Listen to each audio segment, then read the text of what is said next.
जय श्री कृष्ण, राधे राधे। आज मैं आपको सुनाने जा रही हूँ संकट चतुर्थी की व्रत कथा। बोलिए भगवान गजानन गणेश की जय। एक सेठ और एक सेठानी थे। उनके घर में एक बेटा था और एक बहू थी। बहू बहुत संस्कारी थी, सबको भोजन कराती, फिर बाद में स्वयं भोजन करती। बहू जब भी घर के बाहर जाती तब उसकी पड़ोसन रोज बहू से पूछती, बहू आज क्या बनाया, क्या खाया? तो बहू बोलती, ठंडो बासी खायो। एक दिन उसके पति ने उसकी यह बात सुन ली तो पति सोचने लगा, हमारे घर में तो रोज़ ताज़ा और गरम खाना बनता है और यह भी ताज़ा और गरम खाना खाती है, फिर भी इसने पड़ोसन से ऐसा क्यों कहा? अब उसका पति रोज़ उसकी बातें सुनने लगा तो रोज़ पड़ोसन पूछती, क्या बनाया? तो बहू बोलती, ठंडो बासी। तो पति ने सोचा कि चलो आज घर में पकवान बना है, फिर देखता हूँ पत्नी पकवान खाकर पड़ोसन से क्या कहती है। तब उसने अपने पत्नी से कहा, आज बहुत सारे पकवान बनाना, बहुत सारी मिठाइयाँ बनाना। उसकी पत्नी ने बहुत सारे पकवान और मिठाइयाँ बना दी। घर के सभी लोग एक साथ बैठकर भोजन किया। बाद में जब बहू घर के बाहर गई तो पड़ोसन ने पूछा, आज क्या बनाया और आज क्या खाया?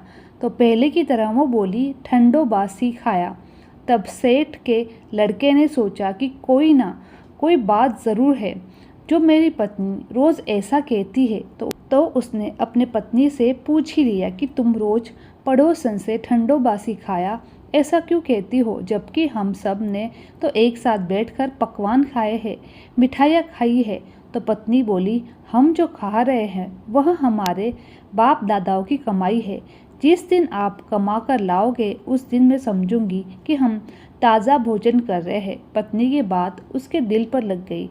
वो माँ से बोला, माँ मैं शहर जा रहा हूँ, वहाँ पर रहूँगा और कमाऊँगा। तो उसकी माँ बोली, बेटा क्या ज़रूरत है जाने की, हमारे पास तो इतना पैसा है कि कमाई बगैर ही हम 7 पीढ़ियाँ बैठकर खा सकते हैं, इतना धन है। लेकिन माँ के मना करने पर भी वहाँ नहीं रुका। जाते समय अपने पत्नी से कहने लगा, जब मैं कमाकर बहुत सारा धन लेकर लौटूंगा तब तक चूल्हे की आँच बुझने मत देना। बहू ने सुनकर हाँ कर दी। वह ध्यान रखती कि चूल्हे की आँच न बुझे। लेकिन एक दिन चूल्हे की आँच बुझ गई तो मन ही मन घबराने लगी और कहीं मेरे पति पर कोई संकट तो नहीं आन पड़ा, क्योंकि उन्होंने कहा था कि जब तक मैं ना लौटूं चूल्हे की आँच बुझने मत देना। वह भागी भागी पड़ोसन के पास गई। वहां जाकर बोली, मुझे थोड़ी सी आँच दे दो। पड़ोसन उस समय चौथ माता का व्रत कर रही थी। तो पड़ोसन ने कहा, थोड़ी देर में आ जाना। तो बहू पड़ोसन से पूछ लिया, आप क्या कर रही हो? वह बोली, मैं भगवान की पूजा कर रही हूँ। इससे करने से क्या फल मिलता है? पड़ोसन बोलने लगी कि मैं चौथ माता का व्रत कर रही हूँ। चौथ माता इस व्रत को करने से अन्न धान्य लक्ष्मी मिलती है, सब मनोकामनाएं पूरी होती है, पति पर और बच्चे पर कोई भी आया संकट वह दूर हो जाता है।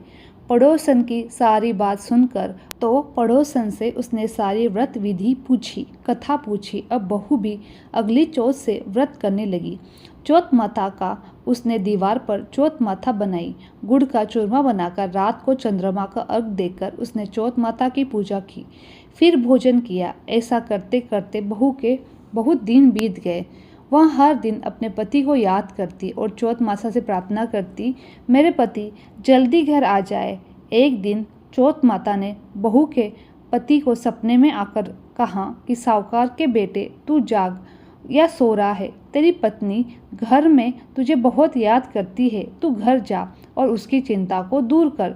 तब वह कहने लगा, जब तक बहुत सारा पैसा न कमा लूँ घर नहीं जाऊँगा। तो चौथ माता बोली, दुकान खोलकर कंकु केसर की पगलियाँ मारना, आज तेरा सारा हिसाब किताब चुकता हो जाएगा। चौथ माता ने जैसा कहा था उसने वैसा ही किया।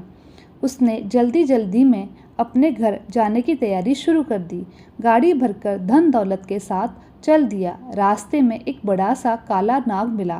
कहने लगा, मैं तुझे डस दूंगा, आज तेरी उम्र पूरी हो गई है, तब साहूकार का लड़का बोला, चौथ माता ने मुझे सपना दिया है कि मेरी पत्नी मुझे बहुत याद कर रही है। मैं अपनी पत्नी से मिलने के लिए घर जा रहा हूँ।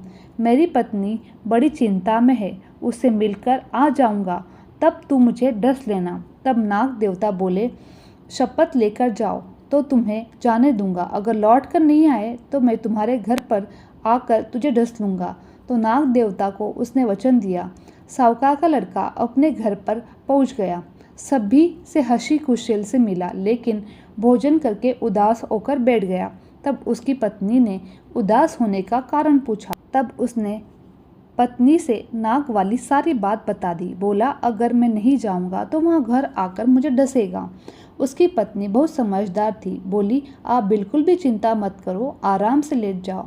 इस तरह अपने पति को समझा बुझाकर उसने सुला दिया। वह कमरे के आगे 7 पेड़ी थी, उन पर गई तो पहले उन्हें 7 पेड़ियों को अच्छी तरह से उसने धोया, साफ किया। पहली पेड़ी पर उसने रेत डाल दी, दूसरी पर इत्र डाला, तीसरी पर गुलाब के फूल डाले, चौथी पर केसर बिछाया, 5वीं पर लड्डू पेड़ा रखा और 6ठी पर गद्दी का लाचा बिछाया। 7वीं पेड़ी पर उसने दूध से बड़ा कटोरा रख दिया। इस प्रकार वह 7 पेड़ी सजाकर अपने कमरे में जाकर बैठ गई। आधी रात हुए, नाग देवता आए और पेड़ी पर चढ़ने लगे। पहली पेड़ी पर रेत मिली तो रेत में लौटने लगे। बोले, साहूकार की बहू ने आराम तो बहुत दिया, पर मैं वचन से बंधा हूँ, इसलिए मुझे डसना होगा। इस तरह 7 पेड़ी पर नाग देवता रुकते, आराम करते और कहते कि आराम तो बहुत मिला, पर वचन से बंधा हूँ। नाग देवता 7 पेड़ी पाकर अपने कमरे में जाने लगे। जाने ही वाले थे कि चौथ माता ने सोचा, अगर मैंने इसे नहीं बचाया तो मुझे कौन मानेगा, मेरा व्रत पूजन कौन करेगा। तो गणेश जी, भगवान चंद्र देवता और चौथ माता साहूकार के बेटे को बचाने वहां आ गए। चंद्रमा जी ने उजाला किया, चौथ माता ढाल बन गई। गणेश जी ने तलवार लेकर उस नाग को मार दिया, ढाल से ढक दिया। उधर बहुत सारे दिन थकी हारी थी, सो गई। अगले दिन सुबह हुई, ना तो बेटा उठा ना ही बहू उठी। सब लोग नीचे इंतजार करने लगे, अभी तक बेटा बहू क्यों नहीं आए। जब बहुत देर हो गई तो उसकी सास ने उन्हें उठाने के लिए कमरे में जाने लगी। 7 पेड़ियों पर उसने देखा तो वह बहुत घबरा गई। बेटा बहू को आवाज़ लगाई, आवाज़ सुनकर बेटा बहू उठे। देखा तो एक ढाल तलवार पड़ी है। ढाल उठाई तो ढाल के नीचे काला नाग मरा हुआ था। बेटा बहू सोचने लगी कि आज तो कोई लिया दिया हुआ काम आया है। तब भगवान गणेश जी और माता चौथ जी ने रक्षा की है। यह कथा सुनने के बाद बोले, भगवान गणेश जी की जय, माता चौथ माता की जय। जैसे आपने साहूकार के बेटे बहू की रक्षा की, वैसे सबकी रक्षा करना। कहानी सुनने वाले को, उखाड़ा भरने वाले को, सबकी मनोकामनाएं पूरी करना। बोले गजानन गणेश की जय, चौथ माता की जय। अब सुनते हैं 12 मासी चौथ माता की कहानी, जिसे हर चौथ के दिन जरूर सुनना चाहिए। बोले चौथ माता की जय। किसी गांव में एक बुढ़िया अपने बेटे के साथ रहती थी। बुढ़िया माई का बेटा जंगल से लकड़ी काट कर लाता और उसे बेचता। उसे जो पैसे मिलते उससे दोनों माँ बेटा गुजारा होता था। बुढ़िया माई चौथ माता का व्रत करती थी।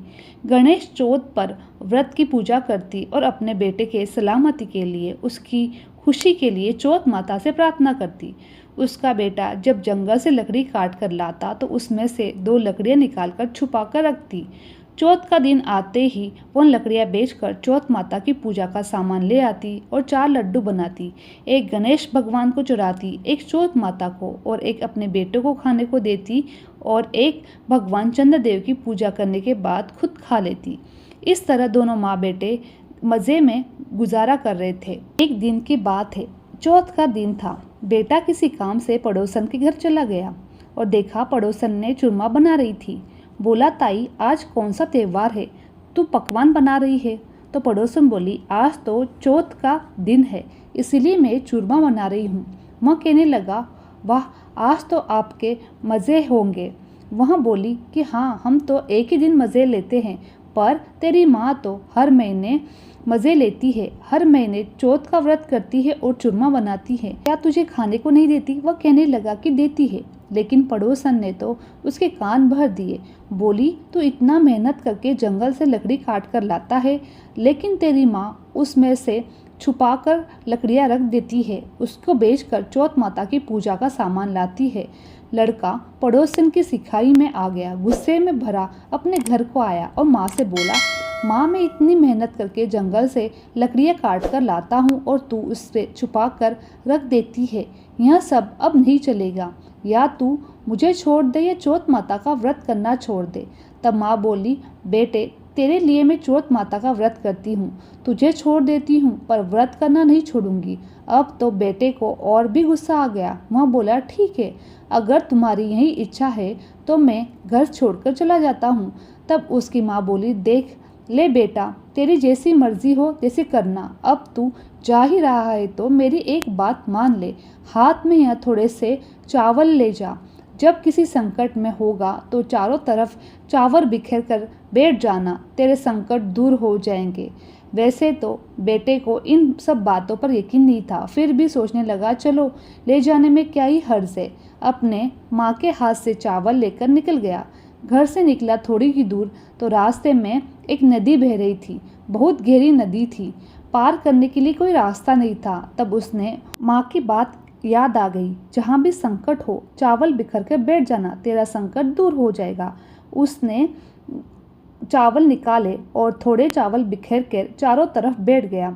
चौथ माता से हाथ जोड़कर प्रार्थना की, हे चौथ माता मुझे पार जाने का रास्ता दे दो। चौथ माता को दया आई, उसने पार जाने के लिए रास्ता दे दिया। अब लड़का थोड़ा सा यकीन करने लगा, आगे चला तो गहरे वन में फंस गया। थोड़ी देर रात हो गई, लड़के को डर लगने लगा, जंगली जानवरों की आवाज़ आ रही थी। उसने सोचा, अब तो मैं मर जाऊंगा। फिर माँ की बात याद आ गई, वह अपने गठरी से चावल निकालकर थोड़े चावल बिखरे और उनके बीच बैठ गया। हाथ जोड़कर चौथ माता से बोला, हे चौथ माता, मेरी माँ ने आपका व्रत करती है तो सच्चे मन से मुझे पार जाने का रास्ता दिखा दो।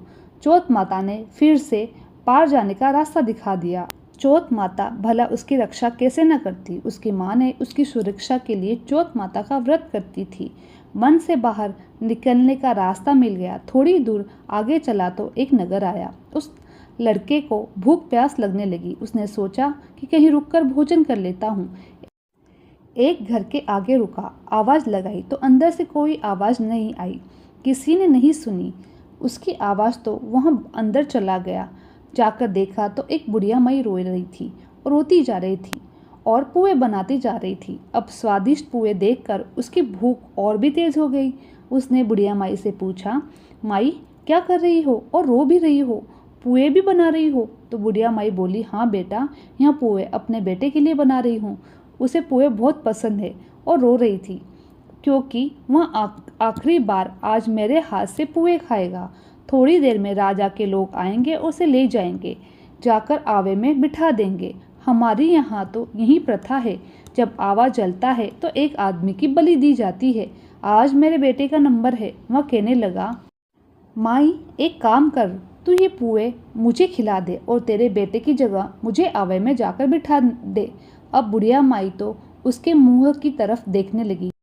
मैं इसे आवे में बैठने कह रही हूँ, इनाम लेने को नहीं। तब वहाँ बोली, भाई मैं आवे में बैठने को कह रही हूँ, राजा के लोग आएंगे और पकड़कर आवे में बिठा देंगे, इनाम देने के लिए नहीं बोलेंगे।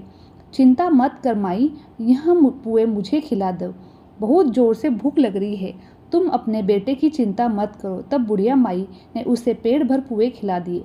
स्वादिष्ट पुए खाकर उसे बहुत जोर से नींद आ गई। थोड़ी देर में सो जाता हूँ, राजा के लोग आए तो मुझे जगा देना। वह तो पुए खाकर गहरी नींद में सो गया। अब बुढ़िया माई बेचारी कश्मकश में पड़ गई, दुविधा में पड़ गई। सोचने लगी, पता नहीं किसका भला ये बेटा है, आवे में बैठने के लिए तैयार हो गया, मर जाएगा, कैसे मैं भेजूं। तब राजा के सिपाही आ गए, आवाज़ देने लगे। बुढ़िया माई दुविधा में थी, उसे कैसे जगाऊं। अभी सोच ही रही थी, इतनी में आवाज़ सुनकर वह लड़का नींद में उठकर खड़ा हो गया। कहने लगा, माई शोर किसका है, राजा के कोई लोग आए हैं क्या? वह कहने लगी, हाँ बेटा। वह उठकर खड़ा हो गया, अच्छा ठीक है, मैं चलता हूँ। ये मेरी गठरी और लाठी तू रख ले, वापस आऊँगा तो लेता जाऊँगा। बुढ़िया माई सोचने लगी, है लड़का तो वाकई में बहुत भोला है, आवे में से कोई भला जिंदा आ सकता है। फिर भी उसने अपनी गठरी और लाठी वह बुढ़िया माई के यहाँ छोड़ दी। अपनी माँ के ने दिए हुए चावल लेकर सिपाहियों के साथ चला गया। सिपाही ने ले जाकर उसके आवे में बिठा दिया और आवा बंद कर दिया। आवे के अंदर से लड़का अपने माँ के दिए हुए चावल चारों तरफ बेखर कर बैठ गया। हाथ जोड़कर चौथ माता से प्रार्थना करने लगा, हे चौथ माता, यदि मेरे माँ ने सच्चे मन से तेरा व्रत किया है तो मेरी रक्षा करना। आवा बंद हो गया। 1 दिन बीत गया, 2 दिन बीत गए, 3 दिन बीत गए। आवे के पास कुछ लड़के खेल रहे थे। खेल खेल में आवे पर उनका कंकर गिर गया। कंकर जैसे ही लगा, आवे में से आवाज आई, अंदर से आवाज आई, भाई कौन है? जाकर राजा से कह दो कि आवा पक गया है। लड़के की आवाज सुनकर वह लड़के गए और राजा से सब बात बताई। राजा ने यह सुनकर यकीन नहीं हुआ, सोचने लगा तो आवा को 6 महीने में पकता है, 2-3 दिन में कैसे पक गया? राजा ने अपने सिपाहियों को भेजा। सिपाही ने आकर देखा तो सच में आवा पक चुका था और वहाँ से जैसे ही बर्तन निकाले, अंदर से आवाज आई, भाई आराम आराम से निकालो। सिपाही भी डर गए, अंदर से कैसी आवाज़ आ रही है? पूछा कौन है? तब वह बोला, भाई वही हूँ जिसे तुमने आवे के अंदर बिठाया था। अब तो वे डर गए कि यह तो भूत बन गया है। जब सारे बर्तन निकाले तब देखा तो लड़का मज़े से आराम से बैठा है। राजा ने पूछा, यह सब कैसे हुआ? लड़का बोला, मेरी माँ चौथ माता की पूजा करती है, उनका व्रत करती है, उन्हीं के प्रताप से मैं जिंदा बच रहा हूँ। राजा बोला, मैं नहीं मानता, यह साबित करके दिखा। मैं तेरे हाथ को एक हथकड़ी दूंगा। तेरी हथकड़ी खुलकर मेरे हाथ को लग गई तो मैं मान जाऊंगा तेरी चौथ माता सच्ची है। अब एक घोड़े पर लड़के को बिठा दिया, एक पर राजा बैठ गया। लड़के के हाथ में हथकड़ी लगवा दी। लड़के ने आंख बंद करके चौथ माता से प्रार्थना करी, माता मेरी रक्षा करो। चौथ माता की कृपा से उसकी हथकड़ी खुलकर राजा के हाथ में लग गई। अब तो राजा को विश्वास हो गया। उसने अपने महल में ले गया। अपनी बेटी से उसने शादी करवा दी। शादी के 1-2 दिन बीत गए। अपनी पत्नी से कहने लगा कि महल की छत पर घूम कर आता हूँ। एक तरफ से देखकर कहने लगा, आज तो हमारे गांव पर बिजली चमक रही है। उसकी पत्नी बोली, क्या उधर आपका गांव है? वह बोला, हाँ पत्नी। आपके गांव में कौन कौन रहता है? तो वह बोला कि मेरे गांव में मेरी माँ रहती है। अपनी माँ पर गुस्सा करके मैं घर से निकल गया था। तब वह बोली, अब बहुत दिन हो गए, हमें घर चलना चाहिए, मुझे अपनी सासू जी का आशीर्वाद लेना है। तब राजा ने अपनी बेटी को बहुत सारा धन देकर विदा कर दिया। दोनों घर की तरफ चल दिए। गांव के पास पहुंचे तो गांव वालों ने उन्हें पहचान लिया। अरे ये तो बुढ़िया का बेटा है, वह पड़ोसन जिसकी सिखाई में आकर लड़का घर से भाग गया था। पड़ोसन ने देखा तो वह भागी भागी बुढ़िया के पास गई और बोली कि तेरा बेटा बहू लेकर आया है। वह बुढ़िया को विश्वास नहीं हुआ। वह बोली, तूने ही उसको सिखा बुझा कर मेरे से अलग कर दिया था। पड़ोसन बोली, मैं सच कह रही हूँ, वह बेटा पत्नी के साथ बहुत सारा धन लेकर बहुत बड़ी सेना लेकर आ रहा है। तब वह अपने घर की छत पर चढ़ी तो उसने देखा सच में उसका बेटा पत्नी और बहुत सारा धन लेकर आ रहा था। बुढ़िया के बेटे बहू ने उनके पैर छूकर उनका आशीर्वाद लिया और कहा, हे माँ, तेरे शक्ति से मेरे प्राण बचे हैं। चौथ माता की दया से आज मैं जिंदा हूँ। मुझसे तो बहुत बड़ी भूल हो गई। मैं तुझे छोड़कर गया था। पूरे गांव में ढिंडोरा पिटवा दिया। सब चौथ माता का व्रत जरूर करे। पूरे साल की चौथ का व्रत न कर सके तो 4 चौथ का व्रत करे। 4 का भी न हो सके तो 2 चौथ माता का व्रत जरूर करे। हे चौथ माता, आपने बुढ़िया माई के बेटे की रक्षा की, वैसे सबकी करना, सबकी मनोकामना पूरी करना, सब पर अपनी कृपाएं बनाए रखना। बोले चौथ माता की जय। अब हम सुनते हैं भगवान गणेश जी की कथा।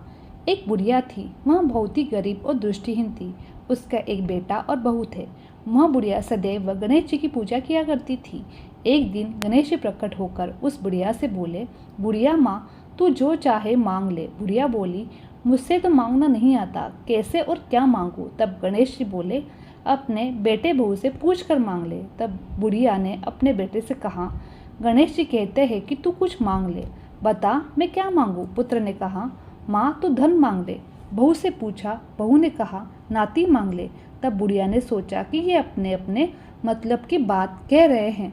अंत उस बुढ़िया ने पड़ोसन से पूछा तो उन्होंने कहा, बुढ़िया तू तो थोड़े दिन जिएगी, क्या तू धन मांगे और क्या तू नाती मांगे, तू तो अपनी आंखों की रोशनी मांग ले जिससे तेरी जिंदगी आराम से कट जाए। इस पर बुढ़िया माई बोली, यदि आप मेरे पर प्रसन्न हो तो 9 करोड़ की माया दे, निरोगी काया दे, अमर सुहाग दे, आंखों की रोशनी दे, नाती दे, पोता दे और सब परिवार का सुख दे। यह सुनकर गणेश जी बोले, बुढ़िया माँ तूने तो हमको ठग लिया, फिर भी जो तूने मांगा है वचन के अनुसार सब कुछ तुझे मिलेगा। यह कहकर गणेश जी अंतर्धान हो गए।